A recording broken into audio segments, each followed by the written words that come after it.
Hey everyone, here I am playing Luke Harmon-Vellotti. Um, Again, this kid, he's really strong. I'm a little psyched out by him because he's so good at blitz. But I won the first game, so I'm happy to got started in the right foot. I forget the lines here, so I'm probably... Oh, this I can deal with.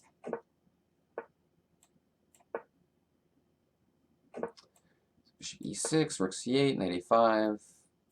Nice and relaxing opening. I think knight a5 is the move next.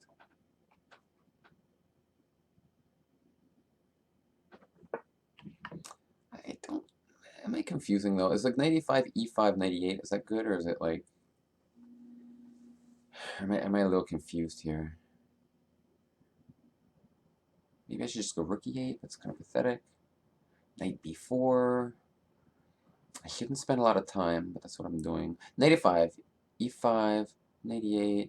I'm gonna just do it, man, I don't know. If e5, knight e8, I think it's supposed to be okay, but the bishop on f3 targets b7. You can take my a pawn also in some positions. It's like a little risky. But it's the plan that I know about. So it's just what I'm used to doing. Something looks different than usual. I just can't remember the lines. But okay. Things seem okay.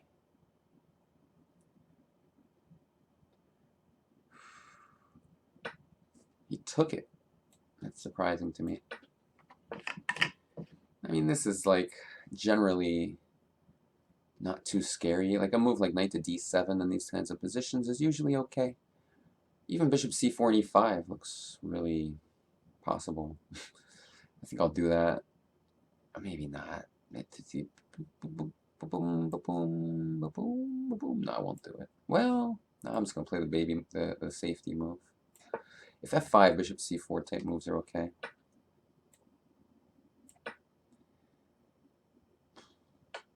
Okay, this is usually okay for black. I may have queen c5 type moves. The queen on d4 doesn't do especially much. f5 always opens up the e5 square for my knight. I mean, usually queen c5. I can't determine whether that or queen b6 is better. Honestly, maybe queen b6 because the b2 pawn and the knight from on b6 can hop into c4, which could be annoying. So like if f5 is just positionally suspect because of the e5 point. So I don't know. I wonder exactly what he's up to. Hi, Nasty Effects. Hi, Red Nickels. What up?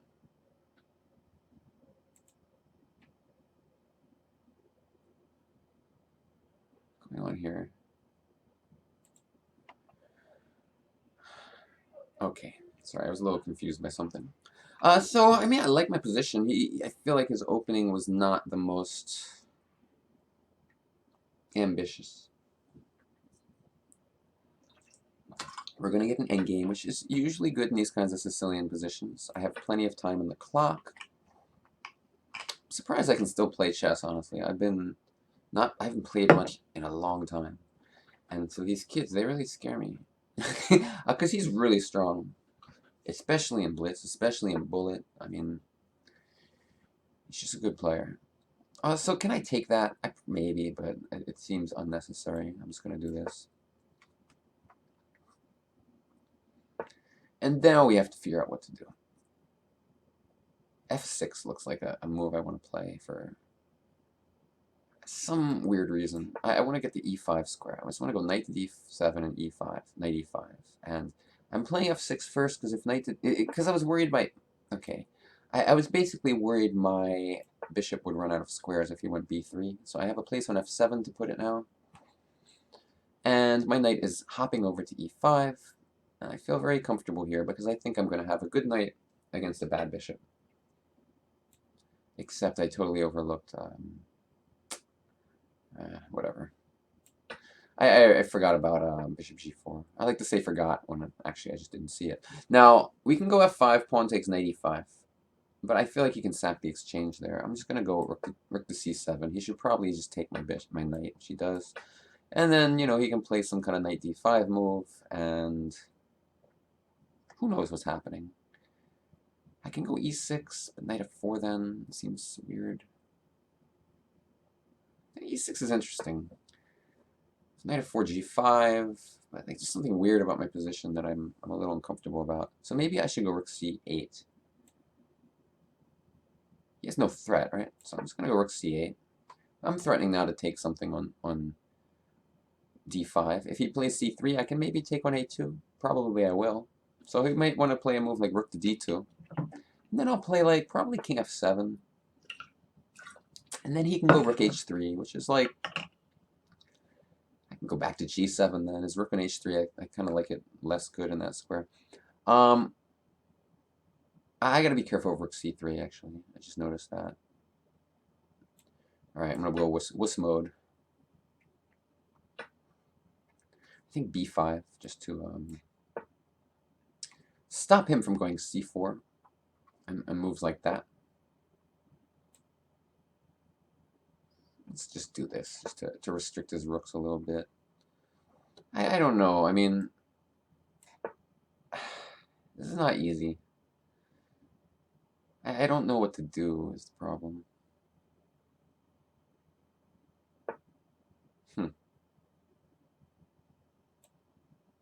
You know, I'll go a5, whatever.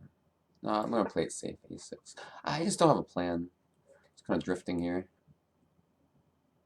Alright, I'm still drifting, so I'm just going to move around fast because I don't want to lose on time. I would like to trade one pair of rooks, I think, because then I can defend e7 easier somehow. And when I put a rook on... Okay, I want to trade a pair of rooks. When I put a rook on c5, his only rook will be paralyzed, kind of. Defending it. Alright, I'm going to take it and just play this position. If he goes rook d4, I'm going to go back. I just wanted to see what he would do. It's probably a total waste of a move by me. I don't know if I had f5 and king f6, but I think I'll do it now.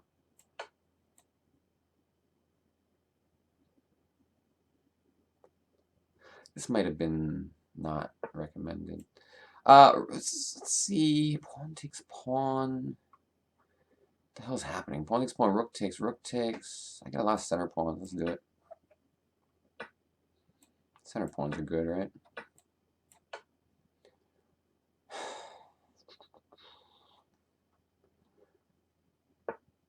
Alright, e4 with the idea of rook d3. Seems logical. Stops him from pushing his b pawn.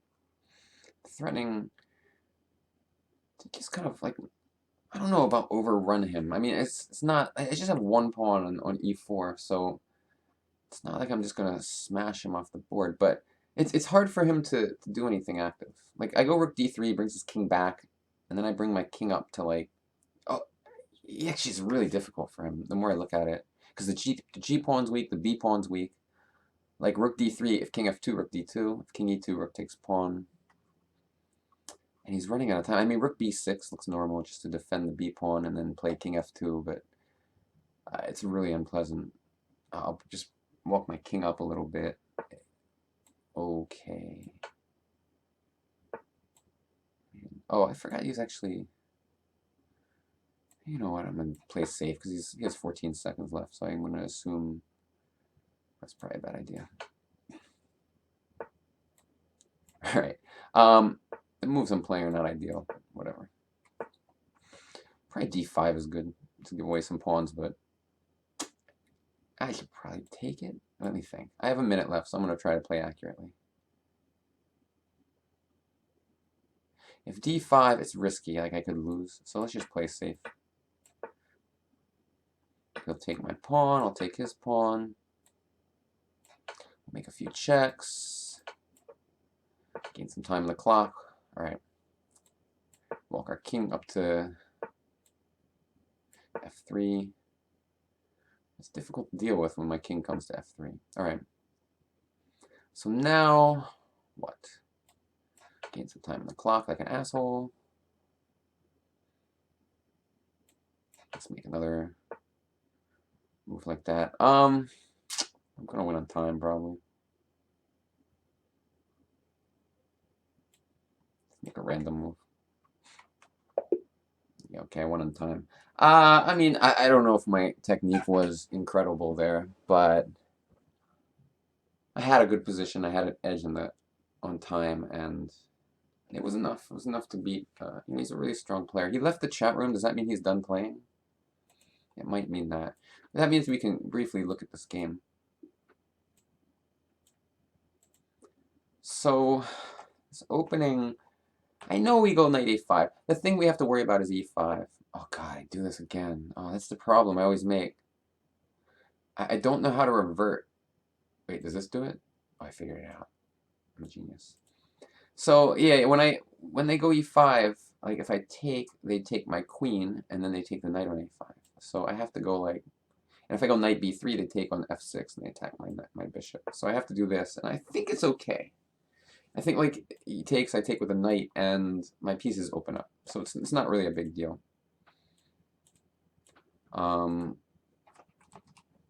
But this position I know is like pretty, this type of position is pretty solid in general. I had two plans I was thinking of. The one I did is knight d7, which I know is usually like okay for black. But I was thinking of something more aggressive, which was bishop c4, like rook e1, e5. Which probably it's going to be okay too. I was thinking bishop e3. I thought if he took, I would take back and get a quick rook to d8, and it would be good for me. But now, you know, I thought like after pawn takes, bishop takes, the d6 pawn is like a little bit of a target. It's probably good for me though. I can take and go queen b6 check and queen b2. I have a feeling this would have also been good. It's just like a little riskier, but more dynamic for sure. I should probably just turn on an engine, right? Let me do that. No, I'm not worried about it. I'm sure it was okay. But these kinds of positions, they're usually pretty safe. I just traded the queens because in the Sicilians, like this, endgames are typically comfortable for black. Check with the knight. I mean, knight c4 is coming. I felt good about that. Now I realize I have the e5 square, so I tried to make that happen. I wanted to go knight d7, but I was worried about b3 type moves, even though they don't work at all. So maybe I should have just done it. Because if I play knight to d7 here, if b3, I go bishop takes b3, I just win a pawn. It's not even anything to be concerned about. And if pawn takes bishop g4, I simply have this move. And he doesn't want to take, I think, because now I'm controlling his key squares, but my knight's going to come to e5 and be pretty happy about that.